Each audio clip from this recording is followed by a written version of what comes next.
Assalamualaikum warahmatullahi wabarakatuh. Nama saya Faisal Hamdani. Sini saya ingin menjelaskan tentang gagal ginjal kronik. Gagal ginjal kronik itu sendiri, definisi dari gagal ginjal kronik: ginjal yang berfungsi untuk menyaring kelebihan cairan dan limbah dari darah yang kemudian akan dibuang melalui urin. Ginjal juga menjaga keseimbangan. Penyakit gagal ginjal kronis ini adalah suatu kondisi jangka panjang dan bertahap di mana ginjal tidak berfungsi secara normal untuk menyaring limbah dan kelebihan cairan dari darah sebelum diteruskan dan dibuang melalui urin. Tanda kerusakan ginjal yang pertama adalah albuminuria atau albumin extraction rate. Yang kedua adalah kelainan pada sedimen urin. Yang ketiga, gangguan elektrolit dan hal lain yang disebabkan gangguan pada tubulus. Yang keempat, kelainan yang ditemukan pada histologi. Yang kelima, gangguan struktural yang ditemukan dengan pencitraan. Yang keenam, riwayat transplantasi ginjal. Yang ketujuh, penurunan laju filtrasi glomerulus. Etiologi gagal ginjal kronik. Penyakit gagal ginjal kronik muncul saat ada suatu penyakit atau kondisi yang mengganggu dan memperburuk fungsi ginjal dalam jangka waktu beberapa bulan atau beberapa tahun. Yang pertama adalah diabetes tipe 1 atau tipe 2. Yang kedua, hipertensi atau tekanan darah tinggi.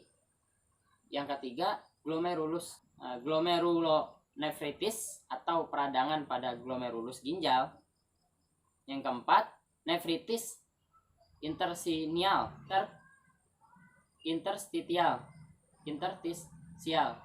atau peradangan pada tubulus ginjal dan struktur di sekitarnya. Penyakit ginjal polikistik atau pertumbuhan kista pada ginjal.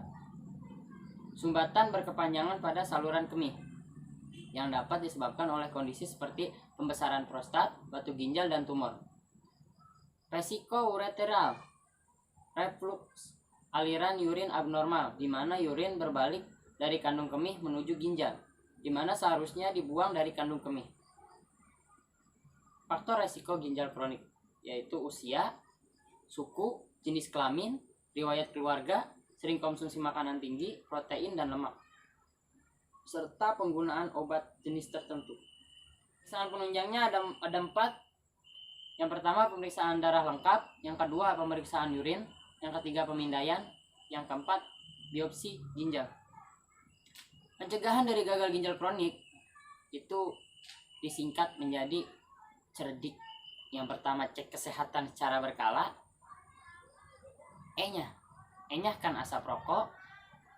R-nya, rajin aktivitas fisik. D-nya, diet setiap hari dengan kalori seimbang. I-nya, istirahat yang cukup. K-nya, keluar stres. Pencegahan gagal ginjal kronik cerdik. Pengobatannya, tujuan pengobatan ini adalah untuk mengendalikan penyakit yang menyertai kondisi ginjal sehingga penurunan fungsi ginjal tidak bertambah buruk. Obat yang diberikan antara lain obat hipertensi, suplemen untuk anemia, obat diuretik, suplemen kalsium dan vitamin D. Yang kelima adalah obat kortikosteroid. Diagnosa keperawatan yang mungkin muncul: yang pertama, perfusi perifer tidak efektif. Yang kedua, hipervolemia. Yang ketiga, intoleransi aktivitas. Yang keempat, gangguan integritas kulit atau jaringan. Yang kelima, risiko defisit nutrisi. Intervensi keperawatan itu ada perfusi perifer tidak efektif, kedua, hipervolemia, tiga, intoleransi aktivitas, keempat, gangguan integritas kulit atau jaringan, kelima, risiko defisit nutrisi. Sekian dari saya. Kurang lebihnya mohon maaf. Assalamualaikum warahmatullahi wabarakatuh.